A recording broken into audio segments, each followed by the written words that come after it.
But it was such a trip. Like we're driving into town. We're like you're busing into town. We'd done a show like in Lansing or something like that. The night before that, we're driving to Milwaukee, and I point towards the historic Third Ward. Right, that's down where the original Comedy Sports was. Right. Mm-hmm. Or not the original one, but the one that I met you at. Yeah, you were like around the corner from where Schraub and I did Comedy Sports before we left for LA.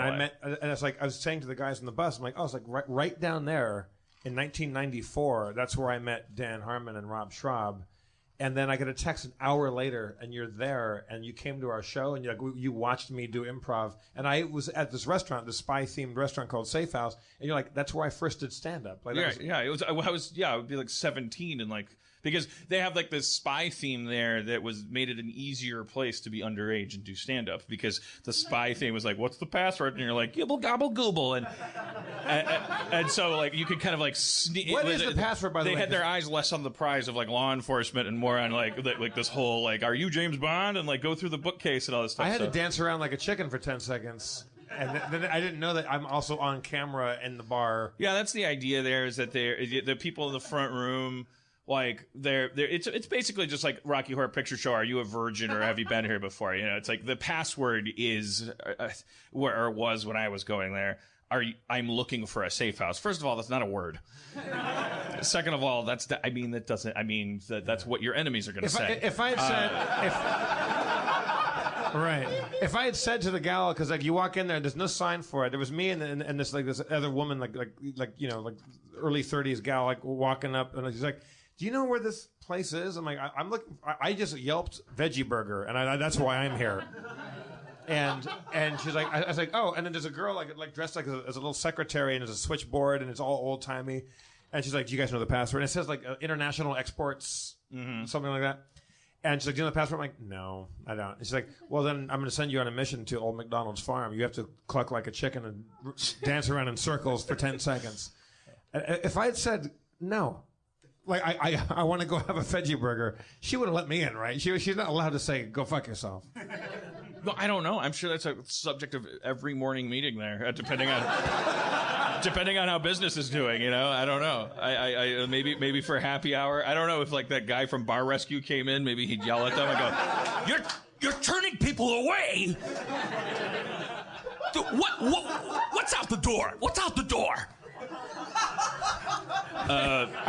What do you see out there? A street? A street in a city? Which city? Milwaukee, the biggest cheese and beer capital in the world.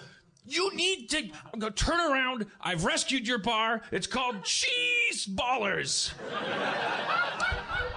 Anyway, sorry, I got carried away doing observational comedy on a basic cable show. Were you doing an impression of an actual thing? Or yeah, John Taffer. Are you having a stroke right there?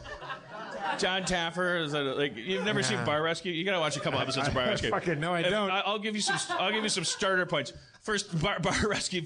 Watch the Pirate Bar episode. I think it's in Pittsburgh. Is that where it is? Maryland. Where, Maryland? Yeah, it's my hometown. Wait, Maryland. Okay. It's in Silver Spring, Maryland. Okay. But also, no matter what episode you watch it with your laptop open to Facebook and just type in the name of the bar while you're watching the episode, because the episode always ends with it being rescued, and then you go to their Facebook page, and there's always a blog entry that's like, "So here's the thing, these fuckers, like they left, and then just Blazing Saddles fell apart, like they installed some unlicensed beer taps in the walls that were shaped like hands because he said that hands were an important thing with our demographic, and now there's just hands dripping illegal booze everywhere. The bar they made was out of 1x4s. It's like it had termite eggs in it. Was Blazing Saddles in there? Is that an actual one? No, I'm saying like Blazing Saddles, they make a fake town, and like it's like kind of like they're a TV show. I mean, TV shows have line producers. Line producers' jobs are to like save money. Rescuing a bar and saving money for the TV show about how the bar got rescued largely entails making it look a lot like a rescued bar from certain angles, and then leaving as it falls apart behind you. That's how you keep your job as a line producer. did I meet this person through you? The person that is there a gay bar called Blazing Saddles? It's kind of like. I mean, it's got to be you, Dan, because you're my go-to for gay bar information. It sounds like a rehab program. I forget who told me the story, but like this guy, is there a gay bar called Blazing Saddles where it's kind of like Coyote Ugly where they dance, but it's all gay bar and stuff? And apparently it's like a huge money making like enterprise. This guy was married a woman. She cheated on him right off the bat, but her family was the mob. Like she was like straight up like mafia family. And this guy married into this family, and she cheated on him, but the family didn't want any disgrace. So the mob boss said to this guy, like he was just telling the story to this woman, like at another bar in New York. Maybe Dino told me the story. Like